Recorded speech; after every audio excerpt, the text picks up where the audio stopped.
கர்த்தருடைய நாமம் மகிமைப்படுவதாக. கர்த்தர் நல்லவர். நாளிலே ஆண்டுடைய வார்த்தையை கேட்கக்கூடிய வந்திருக்கிற யாவரையும் ஆண்டவராகிய இயேசு கிறிஸ்துவின் நாமத்தினாலே வாழ்த்தி வரவேற்கிறேன். இந்த நாளிலே கர்த்தர் நம்மோடு கூட பேசுவார். அல்லேலூயா. விசுவாசிக்கிறீங்களா? அவர் நிச்சயமாய் பேசுகிற தேவன். நமக்கு தேவையானதை கொடுக்கிற ஒரு நல்ல தகப்பன் நம்மோடு கூட இருக்கிறார். நமக்கு தேவையானதை கொடுக்கிற ஒரு நல்ல தகப்பன் நம்மோடு கூட அவர் இருக்கிறவராகவே இருக்கிறார். லூக்கா எழுதின சுவிசேஷம் 15ஆம் அதிகாரம்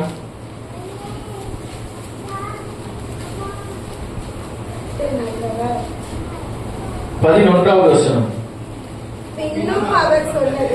பின்னும் அவர் சொன்னது, ஒரு மனுஷனுக்கு 2 குமாரர் இருந்தார்கள்.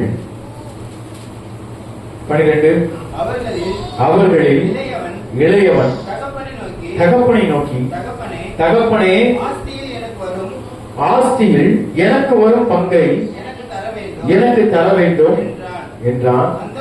அந்தபடி அவன் அவர்களுக்கு தன் ஆஸ்தியை பங்கிட்டு கொடுத்தான்.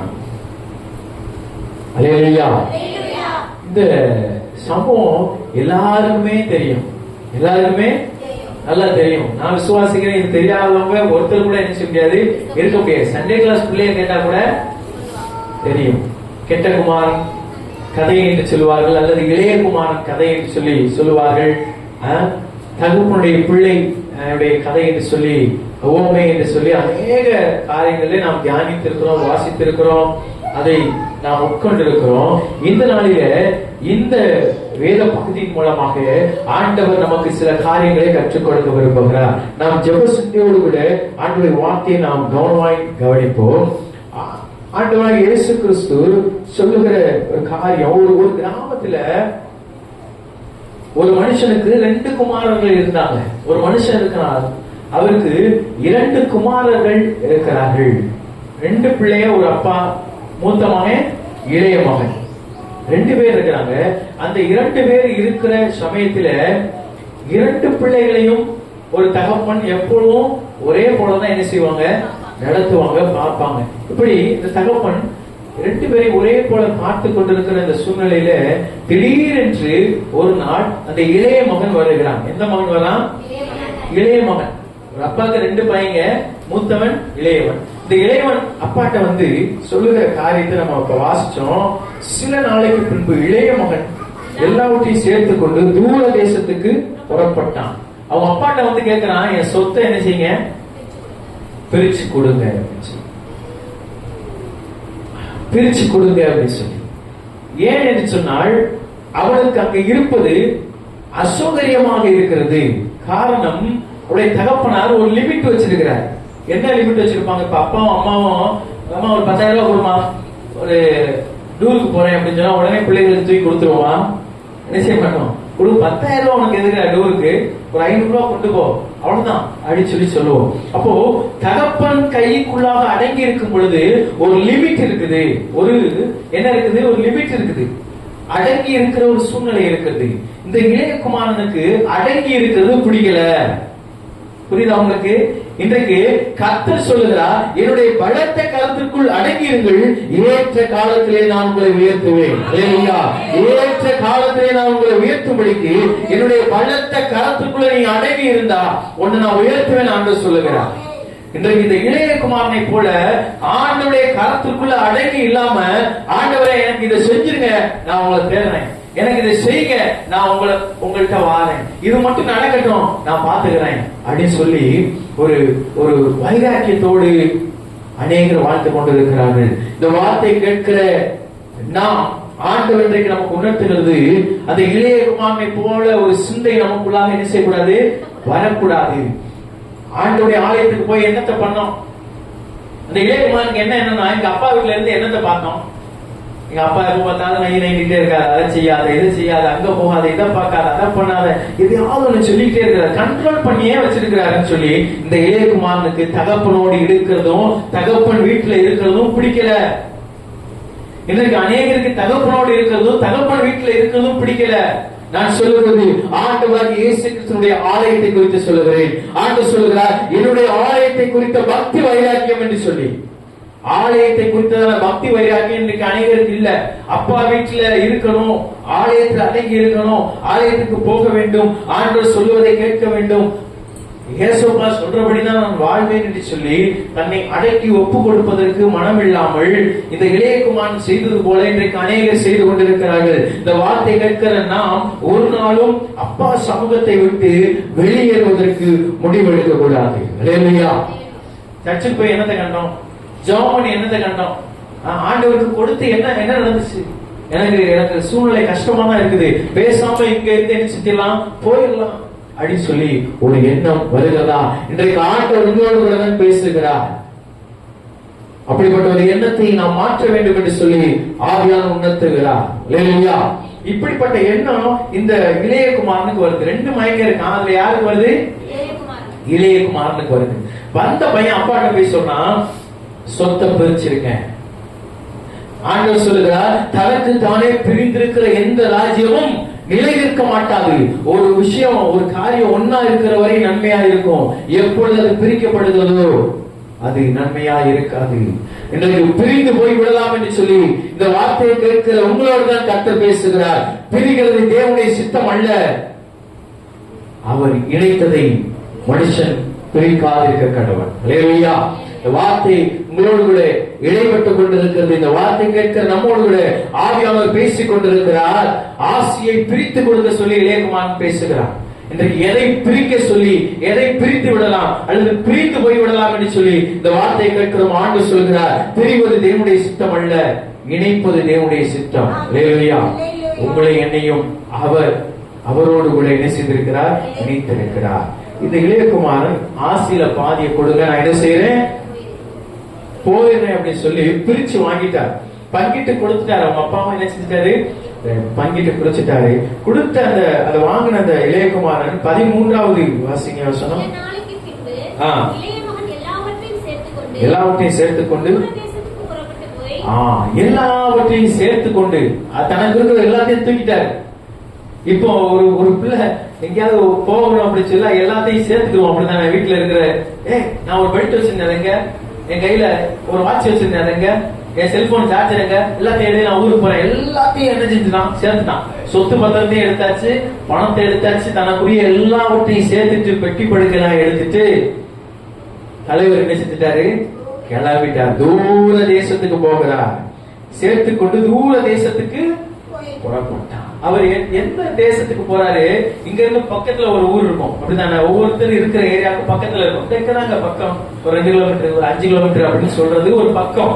ஆனா இந்த இளையகுமாரன் முடிவெடுத்தது என்னன்னா, தூரத்துல போயிடணும். ஏன்னா பக்கத்துல இருந்தா கூட வந்து அப்பா என்ன செய்வாரு, ஏன்டா இப்படி அநியாயம் பண்ற, இப்படிலாம் செய்யாதுன்னு சொல்லி ஒரு வேளை நம்மளை துன்பப்படுத்திடுவாங்க. கண்ணு கெட்டாத தூரத்துக்கு என்ன செஞ்சிடணும், போயிடணும்னு சொல்லி தூர தேசத்துக்கு புறப்பட்டு போய் அங்க போய் அவன் என்ன செய்தான் தெரியுமா, அப்பாவுடைய அரவணைப்புல அப்பா வீட்டுல இருக்கிற வரையிலும் அவன் நன்மையாய் வாழ்ந்தான். எப்பொழுது அப்பா வீட்டை விட்டு ஆஸ்திகளை அந்தஸ்துகளை சேர்த்துக் கொண்டு தூர தேசத்துக்கு புறப்பட்டானோ, அப்பொழுது துன்மார்க்கமாய் ஜீவனம் பண்ணி, வார்த்தை அண்டர்லைன் பண்ணுங்க, துன்மார்க்கமாய் ஜீவனம் பண்ணி. துன்மார்க்கனுடைய ஆலோசனையில் நடவாமலும், பாவியுடைய வழியில் நில்லாமலும், பரியாசக்கார் உட்காரும் இடத்தில் உட்காராமலும், கர்த்தருடைய வேதத்தில் இரவும் பகலும் தியானமாய் இருக்கணும். பிரியமாய் இருந்து தியானமாய் இருக்கணும்னு சொல்லி ஆண்டவர் சொல்லுகிறார். இங்க துன்மார்க்கம் என்று சொல்லி ஒரு வார்த்தையை பார்க்கணும். அவனுடைய வாழ்க்கை துன்மார்க்கமாய் போய்விட்டது. இன்றைக்கு ஆண்டவரை விட்டு பிரிந்து செல்லுகிற அநேகருடைய வாழ்க்கை துன்மார்க்கமாய் போய்விடுகிறது. இப்போ தொடர்ந்து வாசிப்போம். ஜீவனம் பண்ணி தன் ஆசையை அழித்து போட்டான். கொண்டு போன எல்லாத்தையும் என்ன செஞ்சுட்டான், அழித்து போட்டான். என்றைக்கு அப்பாவை விட்டு, தேவ சமூகத்தை விட்டு, தேவனுடைய பிரசன்னத்தை விட்டு, ஜெபத்தை விட்டு, வேத வாசிப்பை விட்டு, கர்த்தருடைய சமூகத்தில் இருப்பதை விட்டு நாம் கடந்து செல்கிறோமோ, எல்லாம் அழிந்து போகிற ஒரு சூழ்நிலை வந்துவிடும். அன்பானவர்களே, இந்த வார்த்தையை கேட்கிற நம்மோடு ஒரு ஆவியானவர் உணர்த்துகிறார். தேவனை விட்டு பிரிக்கிற எதுவா இருந்தாலும் இன்றைக்கு உதறி தள்ளிவிட்டு தேவனோடு சேர்கிற ஒரு அனுபவத்துக்குள்ளாக வர வேண்டும். தேவனை விட்டு பிரித்து என்னை இது காப்பாற்றி விடும் என்று சொல்லி எதன் மேல் நம்பிக்கை வைத்து அவன் போனானோ, தன் தகப்பனாருடைய வீட்டை விட்டு ஆஸ்தி இருக்குது, சொத்து இருக்குது, பணம் இருக்குது, படிப்பு இருக்குது, என்னை அது காப்பாற்றும் என்று சொல்லி எதை நம்பி அந்த இளைய குமாரன் தூக்கி கொண்டு புறப்பட்டு தூர தேசத்துக்கு போனானோ, அவன் நினைச்சிருப்பான் அந்த ஊருக்கு போனா கை நிறைய என்ன இருக்குது, பணம் இருக்குது, நல்லா இருக்கலாம் நினைச்சிருப்பான். ஆனா அந்த ஊருக்கு போனோன்னு தான் தெரியும், அங்க துன்மார்க்கமாய் நடந்து தனக்கு இருக்க ஆஸ்தி எல்லாம் என்ன செஞ்சுட்டான், அழிச்சு போட்டான். கையில இருக்கிற எல்லாம் காலி, எல்லாம் முடிஞ்சிச்சு. அது வந்து வாசிங்க. செலவழித்த பின்பு. இன்றைக்கு செலவழிக்கிறோமா?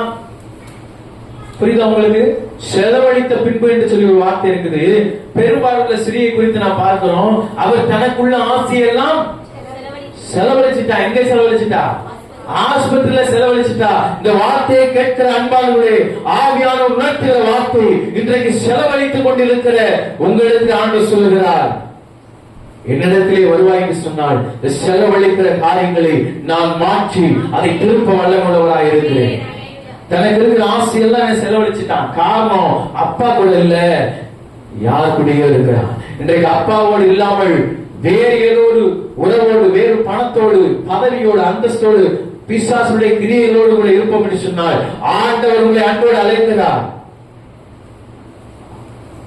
அன்புள்ள அப்பா அழைக்கிறார், என்னிடத்துல வா அப்படின்னு சொல்லி. இந்த இளையகுமாரன் தூர தேசத்துக்கு போய் தனக்குள்ள எல்லாவற்றையும் செலவழிச்சுட்டான். இன்றைக்கு எல்லாத்தையும் செலவு பண்ணி பாக்குறேங்க, எனக்கு இருக்க எல்லாத்தையும் வித்து செலவு பண்றேன், ஆனா என் கஷ்டம் மாறல. எனக்கு இருக்க எல்லாத்தையும் செலவு பண்ணி தான் பாக்குறேன், திருந்தின மாதிரி தெரியல. செலவு பண்ணி தான் பாக்குறேன், குணமான மாதிரி தெரியல. எவ்வளவோ செலவு பண்ணிட்டேன், எனக்கு சரியான மாதிரி தெரியல. சரியாக்குகிறவர் உண்டு, ஆண்டவராகிய இயேசு கிறிஸ்து. அந்த ஆண்டவரிடத்திலே வருவது என்று சொன்னால் செலவழித்து சரியாக்காததை ஆண்டவர் சரியாக்குவார். இந்த வார்த்தை உங்களுக்கு நேராக வருகிறது. செலவு பண்ணி சரியாகாததை செலவில்லாமல் சரியாக்குகிற தேவன். ஹல்லேலூயா. காசு கொடுத்தா மனுஷன் செய்வான், ஆண்டவர் எப்படி செய்வார் தெரியுமா? உனக்கு செஞ்சுட்டு அதை சேர்த்து கொடுப்பார். ஹல்லேலூயா. எங்கயாவது ஆஸ்பத்திரியில போய் ட்ரீட்மெண்ட் பார்த்தா அந்த டாக்டர் உங்களுக்கு ஆபரேஷன் பண்ணிட்டேங்க, சரியாயிடுச்சுங்க, இந்தாங்க ஒரு 1 லட்சம் ரூபாய் வச்சுக்கங்க, பத்திரமா போயிட்டு வாங்க சொல்லுவாங்களா? பில்ல தான் கொண்டு வந்து நீட்டுவாங்க. ஏன் உனக்கு ஆபரேஷன் பண்ணியாச்சு இவ்வளவு பில்லுன்னு சொல்லி. நாம ஆராதிக்கிற தகப்பன் அவர் கொடுக்கிற தேவன். அவர் கொடுக்கும்படியா இந்த நாள்ல உங்களை அழைக்கிறார். எவ்வளவு சம்பாதிச்சும் செலவாகிக் கொண்டே இருக்குது என்று சொல்லுகிறோமா?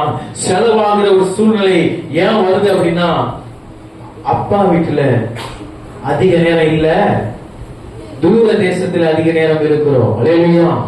அப்பா வீட்டை விட்டு, தேவ சமூகத்தை விட்டு, ஜெபத்தை விட்டு, வேத வாசிப்பை விட்டு, உபவாசத்தை விட்டு, கர்த்தருடைய வார்த்தையை விட்டு நம்முடைய இஷ்டத்திற்கு நாம் பிரிவோம் என்று சொன்னால் செலவு ஆகிக்கொண்டேதான் இருக்கும். ஓட்ட பானையில ஊத்துன தண்ணி என்ன ஆகும்? ஒளியிட்டே இருக்கும். ஓட்ட தண்ணியில இல்ல, பானையில இருக்குது. ஹல்லேலூயா. அந்த பானையை தான் ஆண்டவர் சொல்லுகிறாரு, அந்த பானையை கையில கொடு, அதை உடைச்சிருவேன். உடைக்கிறது அழிக்கிறதுக்கு அல்ல, மறுபடியும் பிசைந்து உருவாக்குவதற்கு. ஹல்லேலூயா. இதற்கு உருவாக்க ஆண்டவர் ஆசைப்படுகிறார். உருவாக்குகிற தேவன் நம்மோடு கூட இருக்கிறார். அதுக்கு எல்லாம் செலவழிஞ்சு போச்சு அப்படின்னு சொல்றோமா? செலவழிந்த அத்தனையும் மறுபடியும் திரும்பி கொடுக்க தேவன் வல்லவராக இருக்கிறார். இவன் எல்லாவற்றையும் என்ன செய்தான்? செலவழித்த பின்பு இன்னொரு காரியம், அந்த தேசத்திலே கொடிய பஞ்சம் உண்டாயிற்று. அந்த தேசத்திலே பஞ்சம் ஆயிடுச்சு. ஹல்லேலூயா. ஆண்டவர் சொல்லுகிறார், என் ஜனங்கள் பஞ்சத்திலும் திருப்தி ஆவார்கள். நான் சொல்லுகிறேன், தேவனை ஆராதிக்கிற ஜனம் தேசமே பஞ்சமாயிருந்தாலும் தேவ சமூகத்தில் இருக்கிற ஜனத்திற்கு ஆண்டவர் எலியாவை போஷித்தது போல போஷிக்க வல்லவராயிருக்கிறார். உன்னை சுற்றி 1000 பேர் பட்டினி இருந்தாலும் தேவ ஜனம் ஒரு நாளும் அப்பத்திற்கு இறந்து திரிந்தது இல்லை. கர்த்தருடைய வார்த்தை அப்படியே சொல்லுகிறது, நீதிமானுடைய சந்ததி அப்பத்திற்கு இறந்து தெரிந்ததில்லை. உங்களை ஒரு நாள் ஆண்டவர் கையேந்துகிற நிலைமையில வைக்க மாட்டார். காரணம், நீ யார் வீட்டிலும் இல்ல, அப்பா வீட்டுல இருக்கிற. யார் மடியிலும் இல்ல, அப்பா மடியில இருக்கிற. ஹல்லேலூயா. அது சாதாரண அப்பா இல்ல, ஏசப்பா. சொல்லுங்க, ஏசப்பா. ஹல்லேலூயா. அவருடைய நாமம் பலத்த துருகம். ஆண்டவர் நம்மோடு கூட இடைப்பட்டு கொண்டிருக்கிறார். அந்த தேசத்திலே பஞ்சம். இவன் நினைச்சான் அந்த ஊர்ல போனா நல்லா இருந்துடலாம், அந்த ஊர் தான் நல்லா இருக்கு அப்படின்னு சொல்லி. லோத் அப்படிதான் நினைச்சாரு. ஆபிரகாம் சொல்றாரு, ஐயா நீ உனக்கு நீ இங்கிட்டு போனா நான் அங்கிட்டு போறேன், பிரிஞ்சு போயிருவோம் அப்படின்னு சொல்லி. லோத்து பார்த்தாரு, இந்த ஊர் தான் நல்லா இருக்குதுன்னு சொல்லி, அங்க போனா நல்லா செழிப்பா இருக்கலாம்னு சொல்லி அந்த பட்டணத்தை லோத்து தேர்ந்தெடுத்தார். இங்க போனா நல்லா இருக்குன்னு சொல்லி அநேக இடத்துல நாம் என்ன செய்யணும், தேர்வு பண்ணுகிறோம். தேர்வு செய்வதற்கு முன்பாக தேவ சமூகம் முக்கியம். மறுபடியும் சொல்லுகிறேன், தேர்வு செய்வதற்கு முன்பாக தேவ சமூகம் முக்கியம். தேவ சமூகத்தில் அமர்ந்து நாம் முடிவு பண்ண வேண்டும். ஆண்டவரே எங்க போகணும், என்ன செய்யணும்னு சொல்லி ஆண்டவர் இந்த வார்த்தையில உணர்த்துகிறார். தேசத்திலே கொடிய பஞ்சம், அந்த தேசம் முழுவதும் பஞ்சம் வந்துருச்சு. இவரும் கையில இருந்த இளையகுமாரன் எல்லாத்தையும் என்ன செஞ்சுட்டான், செலவு பண்ணிட்டான். தொடர்ந்து வாசிங்க.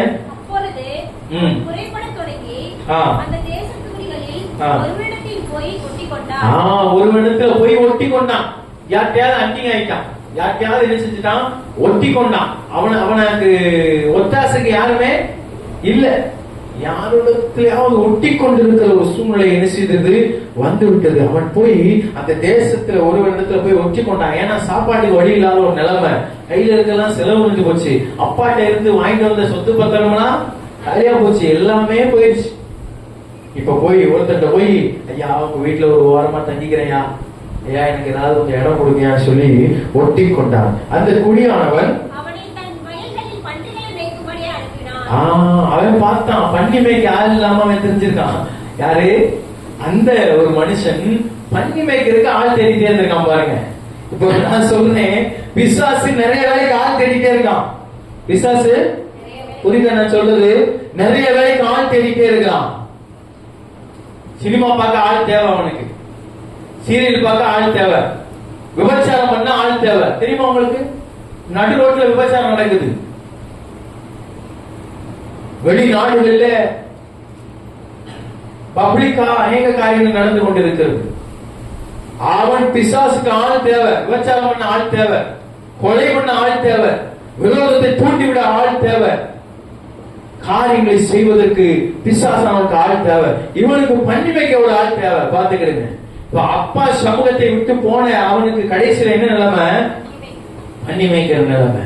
இங்க பண்ணி மேய்க்கும்படி அவனை அனுப்பினான். உனக்கு ஒரு வேலை தர்றேன், இங்க வா அப்படின்னு சொல்லி அவன்கிட்ட இருந்த பண்ணிய மேய்க்க விட்டுட்டான். அப்பா வீட்டுல நான் நினைக்கிறேன், அவங்க அப்பா வீட்டுல ஆடு மாடு குதிரை ஒட்டகம் எல்லாம் இருந்திருக்கும். வயல்ல வேலை செய்யறவங்க அத்தனை இருந்திருக்கும். இவன் பண்ணிய கண்ணுல கூட பார்த்திருக்க மாட்டான்னு நான் நினைக்கிறேன். அப்படித்தானே செல்லமா வளர்ந்த பிள்ளை இன்றைக்கு பன்றியை மேய்க்கிறான். நடக்கக்கூடாத காரியங்கள் நம்முடைய வாழ்க்கையில என்ன செய்து விட்டது, நடந்து விட்டது. காரணம், அவன் தூர தேசத்திற்கு போனது, அப்பாவை விட்டு பிரிந்து போனது. போய் பண்ணிய மேய்க்கிறான். 14 வாசிங்க.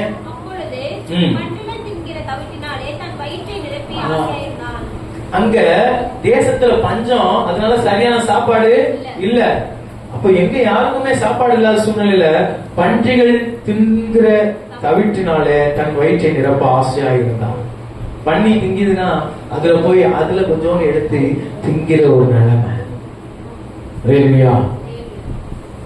நான் சொல்லுகிறேன், பெற்றோரை அவமதிக்கிற பிள்ளைகள் இருப்பீர்கள் என்று சொன்னால், அந்த வார்த்தை கேட்பீர்கள் என்று சொன்னால், ஒரு நாளும் தாயும் தகப்பனையும் அசதை பண்ணாதீர்கள் என்று சொல்லி ஆண்டவர் சொல்லுகிறார். அம்மாவும் அப்பாவும் தட்டுல சோட்டை போட்டு அழகா கொண்டு வந்து சாப்பிடறா அப்படின்னு சொன்னா தூக்கி எறிகிறீங்களா? அதை அசட்டை பண்ணுகிற உடைய நிலைமை பரிதாபமாகிவிடும். தாயும் தகப்பனையும் சீ போ என்று சொன்னாலே எரிநரகத்திற்கு உட்படுவாய் என்று சொல்லி ஆண்டவர் சொல்லுகிறார். அதனால உன் தகப்பனையும் தாயும் நேசிக்கவாய் வாழ்வு பிள்ளைகள் என்ன செய்யணும், இருக்க வேண்டும். இந்த இடத்துல பார்க்கிறோம், பண்ணிக்கு வைக்கிற தவிர என்ன செய்யணும், அவங்க அப்பா வீட்டுல அவனுக்கு சாப்பாடு போடுறதுக்கு 4 பேர் இருந்திருப்பாங்க. வேலைக்காரமா நிறைய பேர் இருந்தாங்க. சாப்பாடு எடுத்துக்கோ அப்படின்னா அம்மா போய் ஒரு அம்மா எடுத்துருவாங்க, சாப்பாடு எடுத்துருவாங்க. குழம்பு எடுத்துருவாங்கன்னா இன்னொரு வேலைக்காரன் குழம்பு. அவ்வளவு கௌரவமா இருந்த மனிதன் கடைசியில பண்ணிக்கு ஏதாவது அறிவு இருக்கா? பண்ணின்னு சொன்னாலே நமக்கு என்ன செய்யும், கேவலமா தான் தோணும். அதுக்கு ஒண்ணும் கிடையாது. அது என்ன செய்யும் தெரியுமா, இவன் போய் கை வைக்கமா அப்படின்னு என்ன செய்யும், அப்படியே உருவம் அவன் பார்ப்பான். அது எப்ப அவன் திரும்புதோ நமக்கு தெரிஞ்சுக்குவான், தின்றுவான். இப்படி பன்னிக்கு வைக்கிறத எடுத்து திங்கிற ஒரு நிலைமை அவருடைய வாழ்க்கையில ஏற்பட்டு மனம் நொந்தவனாய் அவன் வேதனைப்பட்டு கொண்டிருக்கிற அந்த சூழ்நிலையில 14 வாசிங்க. அந்த தவிட யாருமே அவனுக்கு கொடுக்கலன்னு இருக்குது. 16 ஒருவனும் அதை அவனுக்கு கொடுக்கவில்லை. அந்த பன்னிக்கு வைக்கிற தவிடையாவது கொடுங்கடா நான் திங்கிறேன் அப்படின்னா அது உனக்கு கிடையாது, பன்னிக்கு. அவன் பன்னிக்கு கிடைக்கிற சாப்பாடு கூட யாருக்கு கிடைக்கல. நான் சொல்றது கொஞ்சம் ஒரு மாதிரி தான் இருக்கும். பன்னிக்கு கிடைக்கிற சாப்பாடு கூட கிடைக்கல. யாருக்கு? இளையகுமாரனுக்கு. காரணம் என்ன? அப்பா சமூகத்தை விட்டு போனதுனால. இன்றைக்கு ஆண்டுடைய சமூகத்தை விட்டு போனதினால் அநேக இழப்புகளை நாம் சந்திக்க நேரிடும். ஆண்டுடைய சமூகத்தை விட்டு ஒரு நாளும், அப்பா வீட்டை விட்டு தேவ சமூகத்தை விட்டு பிரிந்து செல்ல ஒரு நாளும் நாம் என்ன செய்யக்கூடாது? நம்முடைய இருதயத்தை திருப்பக்கூடாது. அது தொடர்ந்து வாசிங்க. அவனுக்கு புத்தி தெரிந்த போது அவன்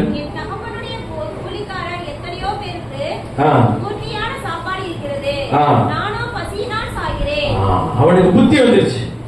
எப்ப புத்தி வருது? பன்னிக்கு கிடைக்கிற சாப்பாடு கூட நமக்கு கிடைக்கலையேன்னு சொல்லும் போது என்ன செய்யுது? புத்தி வருது. எப்படி எப்படி புத்தி தெளிய வைக்கிறார் பாருங்க ஆண்டவர். இல்லையா? பன்னிக்கு கிடைக்குது, நமக்கு கிடைக்கலையே அப்படின்னு சொல்ற அந்த சூழ்நிலையில அவனுக்கு புத்தி தெளியுது. ஆஹா, நம்ம தப்பு பண்ணிட்டோம் அப்படின்னு சொல்லி எங்க சிந்தனை போகுது? அப்பா வீட்டுக்கு சிந்தனை போகுது. பணம் கையில இருக்கும் போது, சொத்து பத்திரம் கையில இருக்கும் போது, டிரெஸ் கை எல்லாம் போட்டு இருக்கும் போது, சூட்கேஸ் கையில இருக்கும் போது தலைவருக்கு அப்பா வீடு ஞாபகம் வரல. இந்த ஆண்டவர் சொல்லுகிறார், எல்லாம் உன்கிட்ட இருக்கும் பொழுது ஆண்டவரை மறந்து தெரிகிறாயோ? அன்பானவர்களே, ஆண்டவர் எல்லாவற்றையும் கொடுத்ததே அவரை ஆராதிப்பதற்கு. எல்லாம் இருக்குதுன்னு சொல்லி அப்பா வீடு வரல, நினைவுக்கு வரல. அவனுக்கு எல்லாம் இழந்த சூழ்நிலையில கடைசியில பன்னிக்கு கிடைக்கிறது கூட நமக்கு கிடைக்கலேங்கிற நிலைமையில புத்தி தெளியுது. புத்தி தெளிந்து எதை யோசிக்கிறான்? எப்பவுமே புத்தி தெளிஞ்ச, புத்தி குழம்புனவனும் பழச நினைப்பான், புத்தி தெளிஞ்சவனும் பழச நினைப்பான். ரெண்டு வித்தியாசம் இருக்கு. புத்தி குழம்புனவன் என்ன செய்வான்?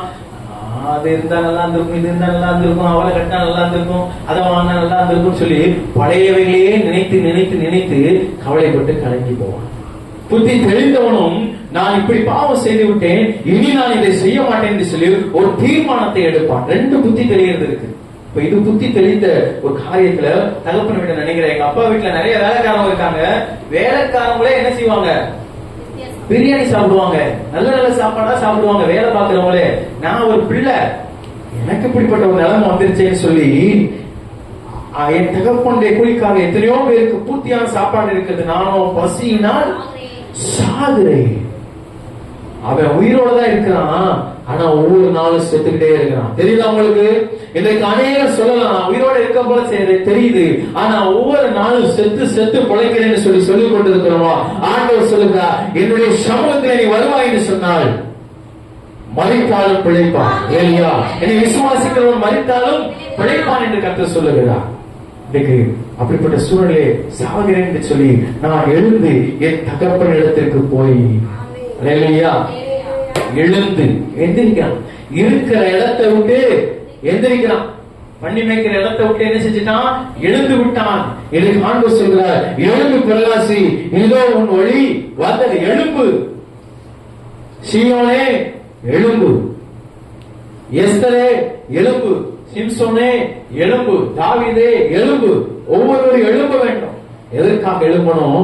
அப்பா வீட்டிற்கு செல்ல வேண்டும் என்று சொல்லி நாம் எழுப்பணும். தேவ சமூகத்துக்கு செல்ல வேண்டும் என்று சொல்லி எழுப்பணும். இவன் எழுப்பி என்ன செய்தான்? தகப்பனிடத்துக்கு போய், தகப்பனே, நல்ல கவனிங்க, பரத்துக்கு விரோதமாகவும் உனக்கு முன்பாகவும் பாவம் செய்தேன். நான் பாத்திரம் இல்ல, உங்களுடைய கூலியக்கார. அவன் இங்க இருந்து போறான் அவங்க அப்பா வீட்டுக்கு. போகும் பொழுது சொல்லுகிற வார்த்தை, தகப்பனிடத்துக்கு போய், தகப்பனே, பரத்துக்கு விரதமாகவும் ஆண்டவருக்கு விரதமாகவும் உங்களுக்கு விரதமாகவும் நான் என்ன செஞ்சுட்டேன்? பாவம் செஞ்சுட்டேன். இனிமே நான் உங்க பிள்ளையா இருக்கிறதுக்கு தகுதி இல்ல. ஒரு செய்யுங்க, உங்க வீட்டுல நிறைய வேலைக்காரங்க இருக்காங்க, அந்த வேலைக்காரங்கள ஒருத்தரா என்ன செய்யுங்க? வச்சுக்கொள்ளுங்க, வைத்துக் கொள்ளும் என்பேன் என்று சொல்லி அவன் மனசுக்குள்ள நினைச்சிட்டே போறான். இதெல்லாம் என்ன செய்யறான்? மனசுக்குள்ள நினைச்சுக்கிட்டே போறான். எதை நினைக்கிறான் சொல்லுங்க, வாயில இருந்து. எந்திரிச்சு நான் அப்பா வீட்டுக்கு போவேன், போய் அப்பாவை பார்ப்பேன், பார்த்தோன்னே என்ன செய்வேன்? அப்பா, ஆண்டவர் விரதமாகவும் உங்களுக்கு விரதமாகவும் பாவம் செஞ்சுட்டேன், இனி நான் உங்க பிள்ளையே இல்ல, ஒரு ஓரமா ஏதாவது வேலைக்கார மாதிரி நீ வச்சுக்கோங்கப்பான்னு சொல்லிடுவேன் அப்படின்னு சொல்லி மனசுல நினைச்சுக்கிட்டே எந்திரிச்சு எங்க போறான்? அவன் போன தேசம் எந்த தேசம்? தூர தேசம். அங்க இருந்து தகப்பனார் வீட்டிற்கு வருகிறார். நல்ல கவனி, எப்பதான் செய்தியை ஆரம்பிக்கிறோம்? இப்பதான் செய்தியை ஆரம்பிக்குது. வாசிங்க, எழுந்து புறப்பட்டு 20. தகப்பனிடத்தில் வந்தான். ஹல்லேலூயா. தகப்பனிடத்தில் வந்தான். தகப்பனிடத்தில் வந்தான். இங்க 13 வாசம், தூர தேசத்துக்கு புறப்பட்டு போய்.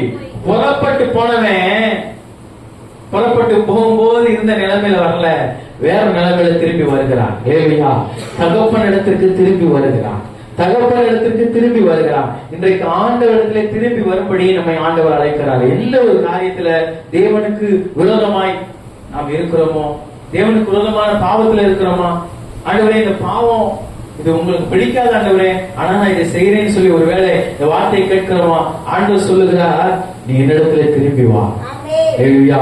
என்னிடத்துல திரும்பி வா என்று சொல்லி இவன் என்ன செய்யறான்? வந்தான். இந்த வார்த்தை அண்டர்லைன் பண்ணுங்க, இதுதான் இன்றைக்கு செய்தியே. அவன் தூரத்தில் வரும்போதே, அவன் என்ன செய்யறான்? தூர தேசத்திலிருந்து புறப்பட்டு வாரான். வரும் பொழுது இந்த தகப்பனாரை குறித்து போய் தியானிக்க போகிறோம். தகப்பனுடைய உள்ளம் எப்படிப்பட்ட உள்ளம் தெரியுமா? நான் சொன்ன இந்த இளையகுமாரன் எப்பொழுது இந்த எல்லா பெட்டி படுக்கையெல்லாம் கட்டிட்டு ஆசையை பிரிச்சுட்டு இங்க இருந்து புறப்பட்டு தூர தேசத்துக்கு போனானோ, அப்பாவை மறந்துட்டான், ஆட்டுக்குட்டியை மறந்துட்டான், அண்ணனை மறந்துட்டான், வீடையும் மறந்துட்டான், மொத்தத்தையும் மறந்துட்டான். ஆனா அப்பா என்ன செஞ்சாரு தெரியுமா? வீட்டில உட்கார்ந்து கண்ணை இப்படி வச்சு தூரத்துல பார்த்து கொண்டே இருந்தார். ஹல்லேலூயா. தகப்பனாருடைய இருதயம், என் பிள்ளை என்னைக்காவது ஒரு நாள் திரும்பி வருவான் என்று சொல்லி அந்த தூர தேசத்தை பார்த்து கொண்டே இருந்தான். வழியை பார்த்துட்டே இருக்கிறார் நம்ம அப்பா. நான் சொல்றது எத்தனை பேருக்கு புரியுது? வழியை பார்த்துக்கிட்டே இருக்கிறார். இப்ப பாக்குறோம், தூரத்தில் வரும்போதே. இப்போ நம்ம வீட்டுக்கு ஒருத்தவங்க வராங்க, ஒரு சொந்தக்காரவனா நம்ம வீட்டு வாசல்ல வந்து கா அப்படி கூப்பிட்டாலும் நமக்கு என்ன செய்யும் தெரியும். இல்ல வீட்டு வாசல்ல இருந்தோம்னா பக்கத்துல வரும்போது தெரியும். அந்த இடத்துல வரும்போதே தெரியணும்னா நம்ம என்ன செய்யணும்? இங்க இருந்து பார்க்கணும். அப்படித்தானே? வர்றாங்களா இல்லையா அப்படின்னு சொல்லி இருந்தே பார்த்தாலும் அங்க வர்றது என்ன செய்யும்? தெரியும். இவர் தகப்பனுடைய இருதயம் தூரத்திலே கண்டு, அப்ப அவருடைய பார்வை தூரத்திலே இருக்கிறது. ஹல்லேலூயா. இன்றைக்கு ஆண்டுடைய பார்வை தூரத்திலே இருக்கிறது. தூரத்துல இருக்கிறது மீன்ஸ், நான் சொல்றது, ஆண்டவர் நம்முடைய பக்கங்களை மட்டும் பார்க்கிறவர்ல, தூரங்களையும் பார்க்கிறவர். ஹல்லேலூயா. அவர் சமீபத்திற்கு மாத்திரமல்ல, தூரத்திற்கும் தேவனாய் இருக்கிறார். ஹல்லேலூயா.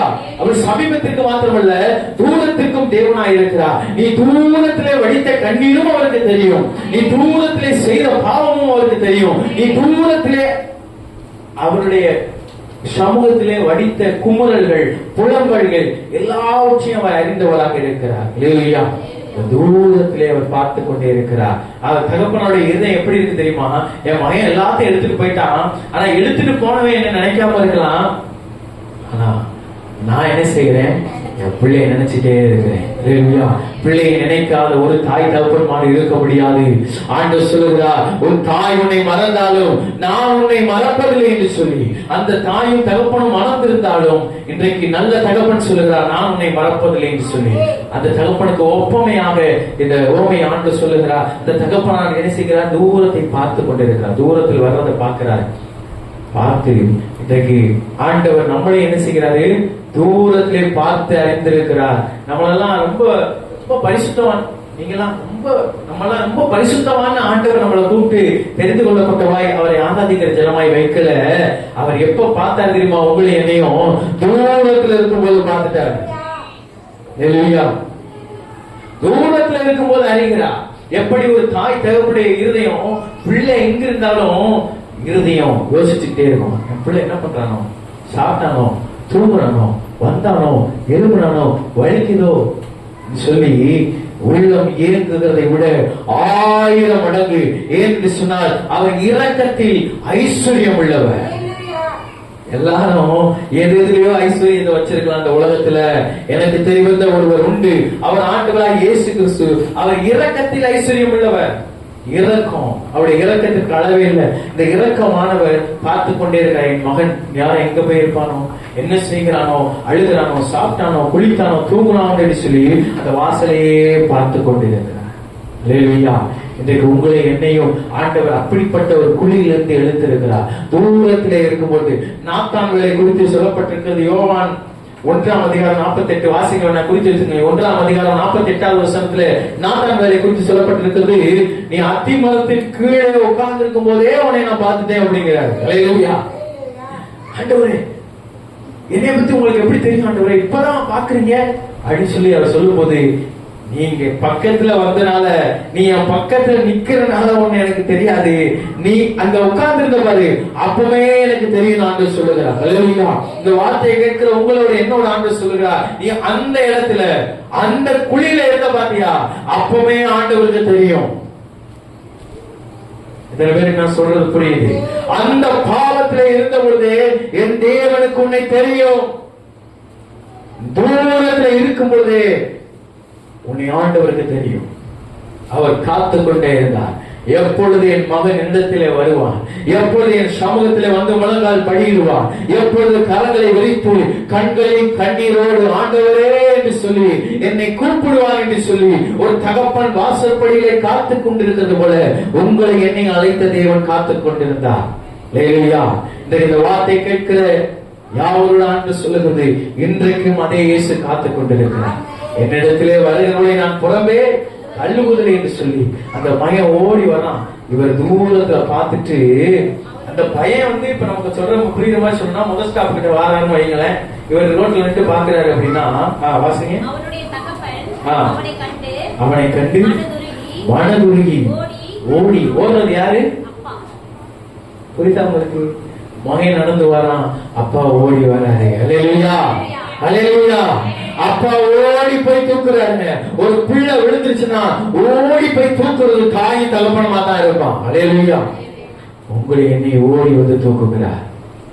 எங்கோ நான் வாழ்ந்தேன், அறியாமல் அழைந்தேன், என் நேச தேடி வந்தேன். எங்கோ நான் வாழ்ந்தேன், அறியாமல் அழைந்தேன், என் நேச தேடி வந்தேன். நெஞ்சார அணைத்து முத்தங்கள் கொடுத்து நிழலாய் மாறிவிட்டேன். நெஞ்சார அணைத்து முத்தங்கள் கொடுத்து நிழலாய் மாறிவிட்டேன்.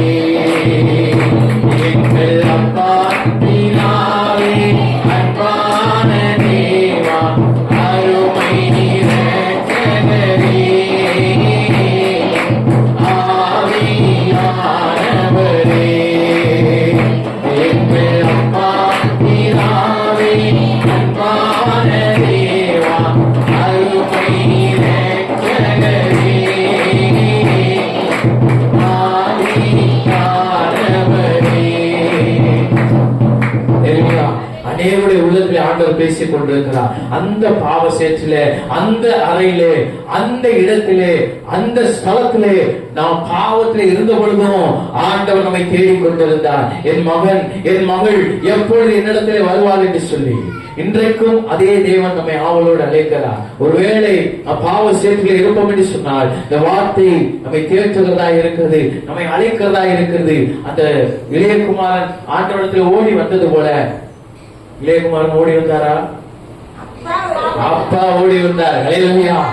அவரை இளையகுமாரன் எப்படி வராரு தெரியுமா? தயங்கி தயங்கி வராரு, தயங்கி தயங்கி வராரு. இன்னைக்கு போனா நம்மள என்ன செஞ்சிருவான்? பொறிச்சுவாங்க அப்படின்னு சொல்லி ஒரு எண்ணம் இருதயத்துல அடிச்சு என்ன செஞ்சிருவாங்க? கொன்றுவாங்கன்னு சொல்லி. ஆனால் நம் தேவன் அடிக்கிறவர் அல்ல, அணைக்கிறவர். இல்லையா? இன்னும் அழகா என்னால சொல்ல முடியும். நீங்களும் நானும் செய்த பாவத்திற்கு தண்டனை கொடுத்தோம் என்று சொன்னால் அது மிகையாகாது. நாம் அசிங்கப்பட வேண்டிய இடத்திலே அவர் அசிங்கப்பட்டார். எத்தனை பேருக்கு நான் சொல்றது புரியுது? நாம் அடிக்கப்பட வேண்டிய இடத்திலே அவர் அடிக்கப்பட்டார். அவருடைய தழும்புகளால் குணமானீர்கள். எல்லா பாவத்தையும் சுற்றிகரித்து நம்மை பரிசுத்த சொந்ததியாய் ஆண்டவர் வைத்திருக்கிறார். எதற்காக தெரியுமா? எதற்காக தெரியுமா? தொடர்ந்து நான் வாசித்து முடிக்க போகிறேன். கண்டு ஓடி போறார். அப்பா ஓடி போய் வாசிங்க. கழுத்தை கட்டிக்கொண்டு அவனை முத்தம் செய்தான். அல்லேலூயா. கழுத்தை நான் சொல்றது உங்களுக்கு அப்படியே சம்பவமா நினைச்சு பாருங்களேன். அந்த இளையகுமாரன் அங்கிருந்து வாரான், கிழிஞ்சு போன ட்ரெஸ்ல பன்னியோட இருந்தாலும் எப்படி இருந்திருப்பான்? பேண்ட் சட்டை போட்டு இன்பண்ணியா இருந்திருப்பான். பங்கர மாதிரிதான் இருப்பான். முடி வெட்ட காசு இல்ல, சாப்பிட காசு இல்ல, சேவிங் பண்ண காசு இல்ல, ட்ரெஸ் வாங்க காசு இல்ல, எதுவுமே இல்லாத ஒரு பங்கரை போல பிச்சைக்கார நிலைமையில அங்க இருந்து தயங்கி தயங்கி அவனுக்கு ஒரு எண்ணம் கூட இருந்திருக்கும். நம்மள அடையாளம் தெரியுதோ இல்லையோ, பிச்சைக்காரன் வந்திருக்கான் போனான்னு சொல்லி வரட்டி விட்டுருவாங்களோன்னு சொல்லி அப்பாட்ட போனா, ஆண்டவரே, ஆண்டவருக்கு விரோதமா உங்களுக்கு விரோதமா பாவம் செஞ்சுட்டேன்ப்பா, என்னை மன்னிச்சுங்கப்பா, என்னை வீட்டுல ஒரு ஓரத்துல வச்சிருங்கப்பான்னு சொல்லலான்னு தயங்கி தயங்கி தயங்கி தயங்கி வருகிறான். அப்பா பார்த்துட்டு ஓடி போய் அவருடைய கழுத்தை கட்டி அவனை முத்தம் கொஞ்சுகிறார். ஏன்னா அப்பாவுக்கு ஆசை, எப்படி அவளுடைய பிள்ளை என்ன செஞ்சுவான்? வந்துடுவான், என்றாவது ஒரு நாள் அவன் வந்து விடுவான் என்று சொல்லி அந்த தகப்பனாருக்கு தெரியும். அதே தகப்பனார் தான் உங்களை என்னை குறித்து திட்டம் வைத்திருந்தார். என் பிள்ளை என்றாவது ஒரு நாள் என்னுடைய சமூகத்திலே வரும் என்று சொல்லி அந்த அழைப்பின் நிமித்தமாக, அந்த தரிசனத்தின் நிமித்தமாக உங்களை என்னை ஆண்டவர் முட்டி சேர்த்திருக்கிறார். ஒருவேளை அவருடைய சமூகத்தை விட்டு விலகி இருப்பீர்கள் என்று சொன்னால் இந்த வார்த்தை உங்களுக்கு நேராக வருகிறது. அந்த இளையகுமாரன் வந்ததை போல ஒருவேளை தயங்கி தயங்கி நான் ஜெபம் பண்ண ஆண்டவர் கேட்பாரா? நான் ஆண்டுடைய சமூகத்துக்கு போகலாமா, ஆண்டுடைய ஆலயத்துக்கு நான்லாம் போகலாமான்னு சொல்லி ஒருவேளை இந்த வார்த்தைக்கு கேட்பீர்கள் என்று சொன்னால் ஆண்டு சொல்லுகிறார், உங்களை கட்டி அழைத்து முத்தம் கொடுக்காத ஆவலாய் இருக்கிறார். இல்லையா? பாவிகளை நேசிக்கிற தேவன், பாவத்தை வெறுக்கிற தேவன். இந்த அப்பா கட்டி அணைச்சு முத்தம் கொடுத்து வாசிங்க.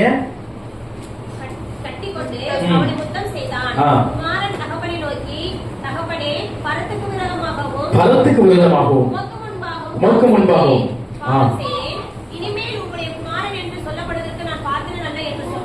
நல்ல கவனிய. அவன் மனசுல நினைச்சு வச்சதை என்ன செஞ்சுட்டான்? சொல்லிட்டான். இன்னைக்கு மனசுல நினைச்சத ஏன் சொல்லாம இருக்கீங்கன்னு ஆவியானவர் உணர்த்துகிறார். மனசுல நினைச்சு வச்சதை ஏன் சொல்லல? ஆண்டவரிடத்துல சொல்லு. பாவங்களை மறைக்கிறவன் வாழ்வடைய மாட்டான், அவற்றை அறிக்கை செய்து விட்டு விடுகிறவனோ இரக்கம் பெறுவான். ஆண்ட சொல்லுகிற என்கிட்ட சொல்லிரு, இல்லாண்டவர் இதை போய் எப்படி சொல்ல சொல்லு. ஆண்ட சொல்லுகிறா, என்னிடத்துல அறிக்கை பண்ணு, என்கிட்ட சொல்லுன்னு சொல்லி. இந்த இளையகுமாரன் என்ன நினைச்சிட்டு வந்தானோ எல்லாத்தையும் மனசுக்கெல்லாம் கொட்டிட்டான். நான் தப்பு செஞ்சுட்டேன், ஆண்டவர் மூலமா தப்பு செஞ்சுட்டேன், உங்களுக்கு மூலமா தப்பு செஞ்சுட்டேன், நான் உங்க பிள்ளையே இல்ல ஆண்டவரே. தன்னை தாழ்த்துகிற ஒரு மகனாய் மாறினான். தன்னை தாழ்த்துகிறவன் உயர்த்தப்படுவான். இந்த ஆண்டவருடைய சமூகத்தில் ஜெபிக்கும் பொழுது, ஆண்டவரே நான் ஒன்றுமில்லாத குப்பை, என்ன உயர்த்துங்கன்னு சொல்லி ஜெபிப்போம் என்று சொன்னால் ஆண்டவர் பெரிய நன்மைகளை செய்வார். தொடர்ந்து வாசித்தது ரொம்ப முக்கியமான காரியம். அப்பொழுது நோக்கி 3 காரியத்தை நான் சொல்ல போறேன். உயர்ந்த வஸ்திரத்தை கொண்டு வந்து, எந்த வஸ்திரம்? உயர்ந்த வஸ்திரம். ஒண்ணு. இரண்டாவது இவனை உடுத்தி கைக்கு மோதிரத்தையும். 2 3 காலுக்கு பாதரட்சை. 3 கவனிங்க. 3 காரியத்தை நம்ம வாசிச்சோம். இவன் அங்க இருந்து வரையில எப்படி வரான்? எப்படி வரான்? ரொம்ப சோர்ந்து போன நிலைமையில, இல்லாத நிலைமையில என்ன செய்கிறான்? வந்து கொண்டிருக்கிறான். இங்க தகப்பனார் பார்த்து அவனுக்கு கொடுக்கிற ஒரு பிளெஸிங் என்ன தெரியுமா? வேலைக்காரனை கூப்பிடுறாரு, இங்க வா, என் பையனுக்கு ஒரு விலை கூர்ந்த ட்ரெஸ்ஸா எடுத்துக்கோ, எடுத்து அவனுக்கு மாட்டி விடுங்க. அத கூட அவர் மாட்ட மாட்டான், இவரை மாட்டி விட சொல்றாரு. இல்லையா? அவனுக்கு உடுத்தி விடு. இல்லையா? ஆண்டவர் சொல்லுகிறார், என்னுடைய தூதர்களை உங்களுக்கு வேலைக்காரராக வைத்திருக்கிறேன் என்று சொல்லி. அல்லேலூயா. தூதர்களை நமக்கு வேலைக்காரராக ஆண்டவர் வைத்திருக்கிறார். யாருக்கு வைத்திருக்கிறார் தெரியுமா? ஆண்டவருடைய சமூகத்தை தேடி வருகிற உங்களுக்கு எனக்கு வைத்திருக்கிறார். அல்லேலூயா. இப்போ Dress எப்படிப்பட்ட Dress? உயர்ந்த உயர்ந்த நல்ல வஸ்திரம். ஏன் அப்படி தெரியுமா? ஏன் தெரியுமா? எல்லாம் ஆண்டவர் ஒரு காரியத்தை உணர்த்தினாரு. நல்ல கவனிங்க. இங்க இருந்து போகும்போது அவன் போட்டு போன Dress வேற. நான் இப்படியா விசுவாசிக்கிறேன், அவன் இங்க இருந்து போகும்போது விலை உயர்ந்த வஸ்திரத்துல தான் போயிருப்பான். இல்லையா? கிழிஞ்ச ட்ரெஸ்ஸோட போயிருப்பான். சூட்கேஸ் எல்லாம் சொத்து பத்திரத்தெல்லாம் எடுத்துட்டு போனவன் நல்ல டிப்டாவெல்லாம் எடுத்துருப்பான், போயிருப்பான். ரெண்டாவது காரியம், கையில காலெல்லாம் தான் போயிருப்பான். அவனுக்குரிய எல்லாத்தையும் சேர்த்து வாசிச்சோம் பாத்தீங்களா? அவனுக்கு இருக்க அவன் படிச்ச சர்டிபிகேட், அவன் மோதிரம், அவனுக்கு வச்சிருந்த செயின், இது எனக்கு எடுத்தது, ஏன் இதை கொடுங்கன்னு சொல்லி வாங்கிட்டு போட்டது போல எல்லாத்தையும் சுருட்டி மோதிரத்தை போட்டுட்டான். ரெண்டாவது அவன் செருப்பு, அவங்களுக்கு செருப்பு என்ன செஞ்சிருப்போம்? அவங்க செருப்பு அடுத்தாளுக்கு சேராது. அவன் செருப்பு அணிச்சுட்டான், மாட்டிக்கிட்டு டிப்டாப்பா தலைவர் போனாரு. ஆனா வரும்போது ஒண்ணுமே இல்லாதது அப்பா பாக்குறாரு. அல்லேலூயா. என் பிள்ளை ஒண்ணுமே இல்லாம இருக்கிறது அப்பாவுக்கு விருப்பம் இல்ல. அல்லேலூயா. அவன் போகும்போது எப்படி போனானோ அதே கேட்டகரியை மறுபடியும் அவனுக்கு கொடுக்கிறார். அல்லேலூயா. வெளியே இருந்த ட்ரெஸ்ஸை கொண்டு வந்து மாட்டு விடு. மோதிரம் அவன் கையில இருந்துச்சு, இப்ப இல்ல, மறுபடியும் மாட்டு. செருப்பு போகும்போது அவன் காலில் இருந்துச்சு, இப்ப இல்ல, மறுபடியும் மாட்டு. அல்லேலூயா. அவன் ஏன்னா அவன் போய் எல்லாத்தையும் இழந்துட்டான். போய் இழக்க கூடாததான் இழந்துட்டான். இன்றைக்கு இந்த வார்த்தை கேட்கிற உங்களோட ஆண்டவர் பேசுகிறார். இழக்க கூடாத எல்லாவற்றையும் இழந்து விட்டு ஒருவேளை தனிமையில் இருக்கிறீர்களோ, ஆண்டவர் சொல்லுகிறார், நீ இழந்து போனதை நான் மறுபடியும் உனக்கு கொடுப்பேன். அல்லேலூயா. நானே உனக்கு கொடுப்பேன். ஆண்டவர் சொல்லுகிறார், நான் உனக்கு முன்பாக செல்லுவேன், கோணலானவைகளை செவ்வையாக்குவேன். அல்லேலூயா. நான் உனக்கு முன்பாக சென்று கோணலானவைகளை செவ்வையாக்குவேன் என்று ஆண்டவர் சொல்லுகிறார். இப்போ பார்த்தாரு அப்பா, அவனுக்கு ட்ரெஸ் போடுங்க, அவனுக்கு மோதிரத்தை போடுங்க, என்னது பாதரட்சியை போடுங்க, மாத்திரமல்ல கறி சாப்பாடை போட சொல்லிட்டாரு. அல்லேலூயா. என் பிள்ளை இத்தனை நாள் சாப்பிட மாட்டான், தகப்பனுக்கு தானே தெரியும் பிள்ளை சாப்பிடாது. இன்றைக்கு நீ சாப்பிடாம இருக்கிறது எத்தனையோ பேருக்கு தெரியாம இருக்குன்னு நீ நினைக்கலாம். ஆண்டவர் சொல்லுகிறார், நீ பட்டினியா இருக்கிறதை நான் அறிந்திருக்கிறேன். அல்லேலூயா. பரதேசி போல திரிகிறதையும் ஆண்டவர் அறிந்திருக்கிறார். அவருடைய சமூகத்தில் அழுகிறதையும் ஆண்டவர் அறிந்திருக்கிறார். சேற்றில் இருக்கிறதையும் ஆண்டவர் அறிந்திருக்கிறார். பஞ்சிகளோடு இருக்கிறதையும் ஆண்டவர் அறிந்திருக்கிறார். துன்மார்க்கமாய் இருந்திருக்கிறதை அறிந்திருக்கிறார். எல்லாவற்றையும் அறிந்த தேவன் சொல்லுகிறார், என்னிடத்தில் வருகிறவர்களை நான் புறம்பே தள்ளுவதில்லை. அவன் அப்பா வீட்டுக்கு வந்துட்டான். இந்த வார்த்தை கேட்கிற அன்பானவர்களே, நீங்களும் தேவ சமூகத்திலே வருவீர்கள் என்று சொன்னால், இந்த இளையகுமாரன் இழந்தது போல அவன் நல்ல வஸ்திரத்தை வந்துட்டான், கையில போட்டிருந்த மோதிரத்தை வந்துட்டான். சொல்லுவாங்க, இன்னைக்கு கைகாலெல்லாம் ஒண்ணும் இல்லாம இருக்கிறீங்க, எல்லாத்தையும் இழந்துட்டு நிக்கிறேன். இந்த இளையகுமாரன் அப்படிதான் போட்டு போன மோதிரம் வரும்போது இல்ல. காரணம், அவன் தூர தேசத்திலே இருந்தான், அப்பாவை பார்க்க முடியாத இடத்துல இருந்தான். இன்றைக்கு ஆண்டவர் சொல்லுகிறார், ஒரு நாள் கூட அப்பாவை பார்க்காம இருக்கவே கூடாது. நான் சொல்றது புரியுது? அப்பாவுடைய பார்வைக்கு மறைவாய் நாம் எங்காவது போய் கொண்டிருக்கலாம் என்று சொல்லி ஓடி ஒளிவோம் என்று சொன்னாள், இழக்க வேண்டிய சூழ்நிலை ஏற்படும். மாறாக அப்பாவை எப்ப பார்க்கணும்னு ஆசைப்படுறீங்களோ, அப்பா உங்களை எப்படி பார்க்க ஆசைப்படுறாரு தெரியுமா? அப்பா உங்களை எப்படி பார்க்க ஆசைப்படுறாரு தெரியுமா? அவர் அவருடைய பிள்ளையாய், நல்ல வஸ்திரம் தரித்தவர்களாய், பொன்மோதிரம் தரித்தவர்களாய், பாதரட்சை தரித்தவர்களாய், கறி சாப்பாடு சாப்பிடுவர்களாய், ஆசீர்வதிக்கப்பட்ட சந்ததிகளாய் பார்க்க விரும்புகிறார். அல்லேலூயா. அவன் இதுவரையில் இழந்து போன எல்லாத்தையும் ஒரே நாளில் பெற்றுக்கொண்டான். அல்லேலூயா. இழந்து போன எல்லாத்தையும் அவன் ஒரே நாளில் பெற்றுக்கொண்டான். இன்றைக்கு இழந்து போன எல்லாவற்றையும் ஒரே நாளிலே பெற்றுக்கொள்ள தேவன் உங்களை அழைக்கிறார். அவருடைய அழைப்பை ஏற்று அந்த இளையகுமாரனை போல, ஆண்டவரே பரத்துக்கு விரோதமாகவும் உமக்கு விரோதமாகவும் நான் பாவம் செய்தேன்னு சொல்லி தேவனுடைய சமூகத்துல நீங்க வருவேன் சொன்னார். இன்றைக்கு இந்த தகப்பன் ஓடி போய் கட்டி பிடித்து முத்தம் கொடுத்து அவனுக்கு வேண்டிய எல்லாத்தையும் கொடுத்தது போல, இன்னைக்கு எதெல்லாம் எனக்கு இல்லைன்னு சொல்லி இழந்து போன நிலைமையில இருக்கிறோமோ, வார்த்தை கேட்கிற அன்பானவர்களே, இழந்து போன நிலைமையில் இருக்கு என்று சொன்னால், இந்த இளைய குமாரனுக்கு அந்த தகப்பன் இழந்து போன எல்லாவற்றையும் மறுபடியும் கொடுத்து அழகு பார்க்கிறார். அதோடு கூட அல்ல, ஒரு சாப்பாடு ரெடி பண்ணுங்க, எல்லாரும் சாப்பிட்டு சந்தோஷமா இருப்போம்னு சொல்லுகிறார். அல்லேலூயா. இது ரொம்ப முக்கியமான வார்த்தை. எல்லாரும் சந்தோஷமா இருப்போம் அப்படிங்கிறாரு. நான் சொல்லுகிறேன், மனம் திரும்புகிற ஒரே பாவி நிமித்தம் பரலோக ராஜ்யமே சந்தோஷப்படும். அல்லேலூயா. இன்றைக்கு அப்பா வீட்டுல அவன் போனதுல இருந்து ஒரு துக்கம் இருந்துட்டே இருந்துச்சு. என் மகன் எப்ப வருவான், என் மகன் விட்டு போயிட்டான் அப்படி சொல்லி எப்ப அந்த மகன் திரும்பி வந்தானோ அப்பாவும் சந்தோஷப்பட்டாரு, கூட இருந்த அத்தனை பேருக்கும் சந்தோஷம் உண்டாயிற்று. இன்றைக்கு தேவ ராஜ்யம், பரலோக ராஜ்யம் சந்தோஷப்பட வேண்டும் என்று சொன்னால் மனம் திரும்புதல் அவசியமாக இருக்கிறது. மனம் திரும்புகிற ஒரே பாவி நிமித்தம் பரலோக ராஜ்யமே சந்தோஷப்படும். இன்னைக்கு நாம் மாறினால் நம்முடைய குடும்பம் சந்தோஷப்படும். வார்த்தை கேட்கவில்லை, நீங்கள் மாறினால் உங்கள் குடும்பம் சந்தோஷப்படும். நீ மாறினால் உன் சபை சந்தோஷப்படும். நீ மாறினால் உன் பிள்ளை சந்தோஷப்படும். நீ மாறினால் உன் தகப்பன் சந்தோஷப்படுவான். நீ மாறினால் தேவ ராஜ்யமே சந்தோஷப்படும், பரலோகமே சந்தோஷப்படும்.